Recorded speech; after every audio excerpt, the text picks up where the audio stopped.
नमस्कार मंडळी. आज ही तयारी बघून तुम्हाला कळत असेल की आज आपण काय बनवणार आहोत. तर आज आपण बनवणार आहोत माशाचं सार, कोकणी पद्धतीचं माशाचं सार. त्यासाठी लागणारं साहित्य बघून घेऊया आपण. सार करण्यासाठी, कढी करण्यासाठी आधी ही बेडगी मिरची लागणार आहे, 2 चमचे धणे, तिरफळ 5-6, लसणीच्या पाकळ्या, खोबरं आणि कांदा. हे झालं सर्व वाटणाचं.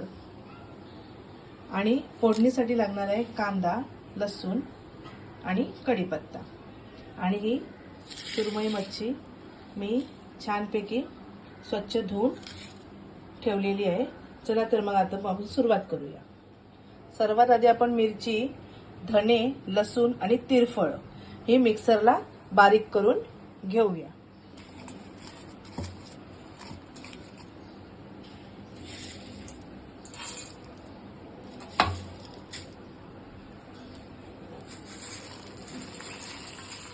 अशा पद्धतीने आपण मिरची आणि खोबरं वाटून घेतलेलं आहे. माशा साराला फोडणी देऊया.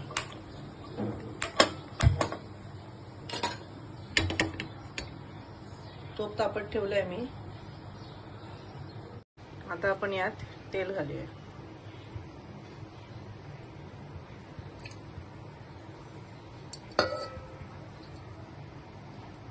तेल चांगलं तापलं की मग त्यात ठेचून घेतलेली लसूण घालायची.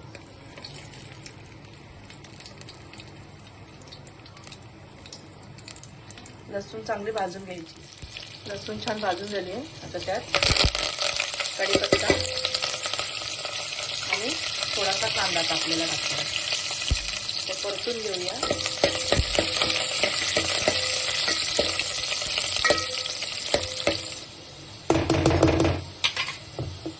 तयार केलेलं वाटण घालूया.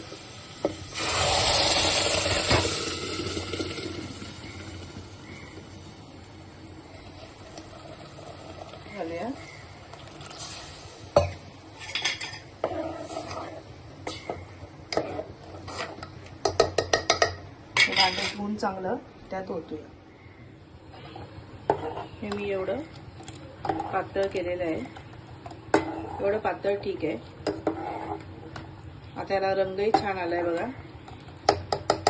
थोडी एक उकळी येऊ दे.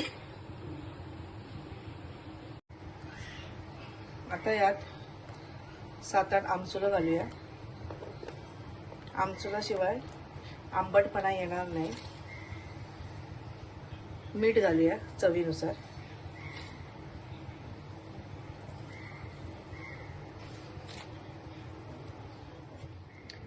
सार आपलं उकळतंय तोपर्यंत आपण मच्छी फ्रायसाठी मसाला तयार करून घेऊया. त्यासाठी लागणारं साहित्य: मिरची,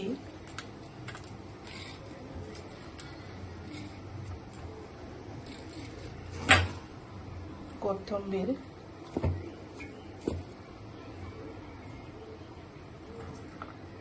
लसणीच्या पाकळ्या आणि आलं हे आपण मिक्सरमधून बारीक करून घेऊया. आता आपण हा मच्छीचा मसाला तयार करून घेतलाय तो आपण ह्याच्यात टाकूया.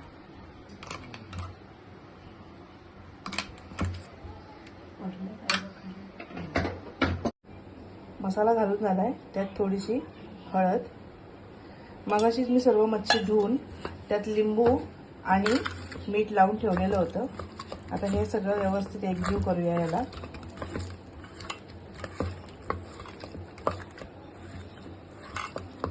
छानपैकी मसाल्याला लागलेला आहे. 5-1 मिनिटं याला राहू दे. आता आपण सार उकळून झालंय. आता त्यात आपण मासे सोडूया.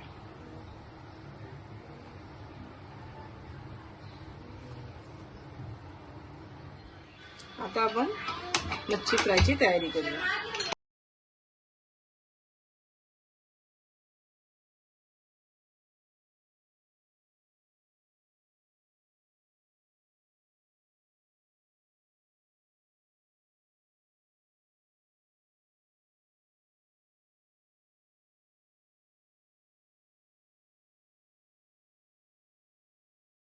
तेल घालून घेतले तव्यावर आणि आपण आता याच्यावर एक एक मासा ठेवूया.